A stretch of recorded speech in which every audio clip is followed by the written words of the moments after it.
তিনিচুকীয়া জিলা সাংবাদিক সন্থাৰ নৱনিৰ্মিত ভৱন উদ্বোধন কৰা হৈছে। কেন্দ্ৰীয় মন্ত্ৰী পবিত্ৰ মাৰ্ঘেৰিটাই উদ্বোধন কৰে ভৱনটো। সাংসদ পুঁজিৰ ২৫ লাখ টকা ব্যয় সাপেক্ষে নিৰ্মাণ জিলা সাংবাদিক সন্থাৰ ভৱন। মাংগলিক অনুষ্ঠানৰ পাছতেই সন্থাৰ পতাকা উত্তোলন কৰে জিলা সভাপতি ডক্টৰ ঋষি দাসে। স্মৃতি তৰ্পণ মুকলি কৰে জ্যেষ্ঠ সাংবাদিক হিমেন ভট্টাচাৰ্যই।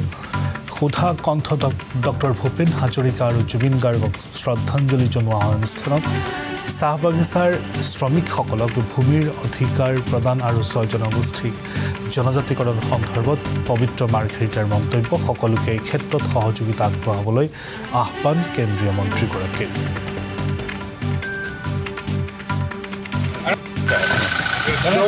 মই নিজে এগৰাকী সাংবাদিক আছিলোঁ আৰু এখন মোৰ গৃহ জিলা তিনিচুকীয়া। ইয়াত আমাৰ তিনিচুকীয়া জিলা সাংবাদিক সন্থাই ৫০ বছৰ কিতাপ কৰিছে কিন্তু সোণালী জয়ন্তী বৰ্ষ। আৰু সোণালী জয়ন্তী বৰ্ষত মোৰ ৰাজ্যৰ পৰা সাংসদ পুঁজিৰ পৰা ২৫ লাখ টকাৰে এটা আটক ধুনীয়া গৃহ নিৰ্মাণ কৰা হৈছে। আমাৰ তিনিচুকীয়া জিলা সাংবাদিক সন্থাৰ এইটো গৃহ প্ৰেছ ক্লাব। গতিকে মই নিজেই সাংবাদিক হিচাপে গৃহ জিলা হিচাপে বা ইয়াৰ যিসকল জ্যেষ্ঠ সাংবাদিকৰ সকলোৱে মোৰ চিনাকি আৰু সমগ্ৰ অসমৰ হিচৰতি প্ৰতিগৰাকী সাংবাদিকে মোৰ বাবে পৰম শ্ৰদ্ধেয়। কেৱল সাংবাদিক বুলি নহয়, সাংবাদিকতা হ'ল পবিত্ৰ এটা পেচা।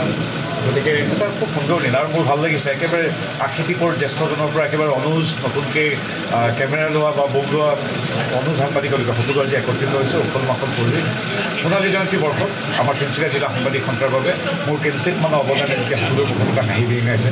এটা স্থায়ী গৃহ নিৰ্মাণ হৈছে। গতিকে আমি ভাবোঁ মই নিজেই আচলতে মইহে ধন্যবাদ জনাইছোঁ যে মই এই সোণালী জয়ন্তী বৰ্ষৰ সৈতে সংযুক্ত হ'বলৈ পালোঁ এটা সুন্দৰ গৃহৰ উপহাৰ।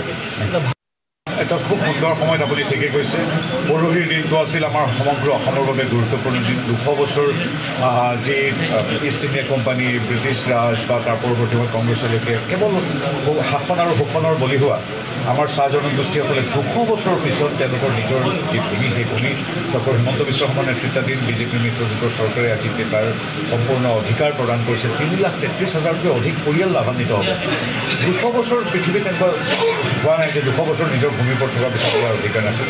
সেই ভাল খবৰটোৰ পিছত উত্তৰা কৰি গৈ আৰু এটা অতি সুন্দৰ খবৰ যে ৬ জনগোষ্ঠীৰ জনজাতিকৰণৰ বাবে এই ৰাজ্য চৰকাৰখনে বিভিন্ন সময়ত প্ৰতিটো পক্ষৰ সৈতে আলোচনা কৰি আছিল যদিও বিভিন্ন কাৰণত সেইটো ফলপ্ৰসূ হোৱা নাছিল যদিও ডক্টৰ হিমন্ত বিশ্ব শৰ্মা নেতৃত্বাধীন ৰাজ্য চৰকাৰে এতিয়া সমাধান সূত্ৰ উলিয়াই কালি সদনত তাৰ প্ৰতিবেদন দাখিল কৰিলে আৰু ই কেন্দ্ৰ চৰকাৰলৈ যাব। আমি সম্পূৰ্ণ